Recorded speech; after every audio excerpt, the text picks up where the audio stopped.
This is a synopsis of the article called Using Internal Controls to Manage and Lead People. Proper and effective internal controls can be used to avoid difficult interactions. An example may be an employee who is consistently misfiling documents. A confrontational boss may say, "You did that again? I'm getting sick of it. One more time, pal." The boss may let off a little steam, but it's not going to help the employee to be any more productive. They're actually probably just going to walk around in fear. The author references a book by Kevin Hall entitled Mentor or Die. Kevin Hall believes that confronting a new employee who has made a mistake should be a learning experience for both the employee and the supervisor.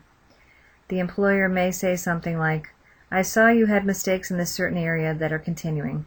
Is this mistake due to confusion or is there some other reason?" The other reason, though not stated, is carelessness or lack of sufficient effort. A supervisor must determine which is the case.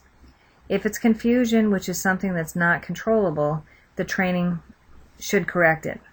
"Please file the paid bills here. You are filing them here, but that's not right. Please file the paid bills here. Thank you."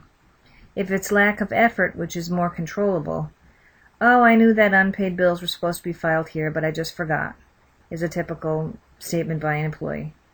This requires a more labor-intensive effort by the manager to correct. Effort is the single most helpful thing to an employer that the employee can always control. It's much easier to improve on things you can control. A belligerent employee might say something like, "I don't want to file the paid bills here. I want to file them over here where I had them." This is clearly lacking sufficient effort rather than confusion. A good manager would say, "Listen, I know you have a lot of responsibilities here at your new job, but I haven't given you too much for one person to handle. I really need you to perform this task of yours effectively. That's what I pay you for. I need you to try harder. I need you to consistently file the unpaid bills in this folder without question." The crux of the article is to use internal controls rather than these confrontational interactions, which are not actually very productive for the workplace. Confronting people at work, even when they have obviously done wrong, can be problematic. The author's mentor compared it to dealing with a black ink stain on a white carpet. Do you try to remove it and potentially make it worse? No, you let it dry and move a table or chair leg over it. Similarly, confronting a non-performing employee with negative feedback can spread a wave of discontent across the office. Rather, the adept manager can use internal controls to confront without confronting, manage without managing, and lead without negativity by encouraging migration to workflow processes that work and away from those that don't. Some examples will follow.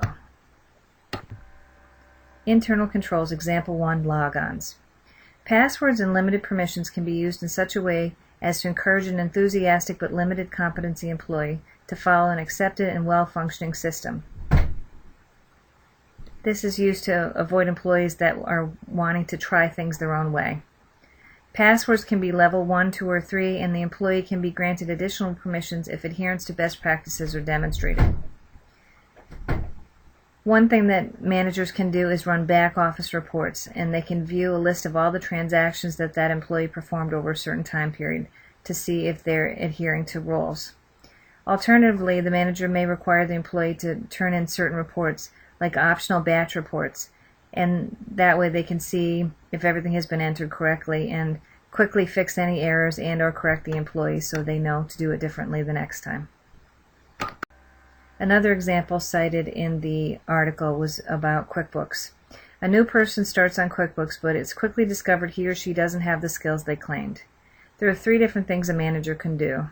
Option 1, reprimand the employee about misleading resume or interview information. Option 2, reassign that person to another part of the company, which will probably just make the problem worse. Or Option 3, grant the employee restricted QuickBook access, in which the manager must sign that person on to a higher level and ask him or her to perform only certain functions, like a bank reconciliation, to test for competency, and log out of that level when done. To prevent the employee from accidentally accessing and altering prior year transactions, a yet higher level password could be used to lock prior year records. The conclusion is a competent manager can carefully study company practices and establish, test, and fully utilize internal controls to manage employees. The internal controls, once implemented, can alleviate substantial amounts of effort, time, and payroll dollars in training.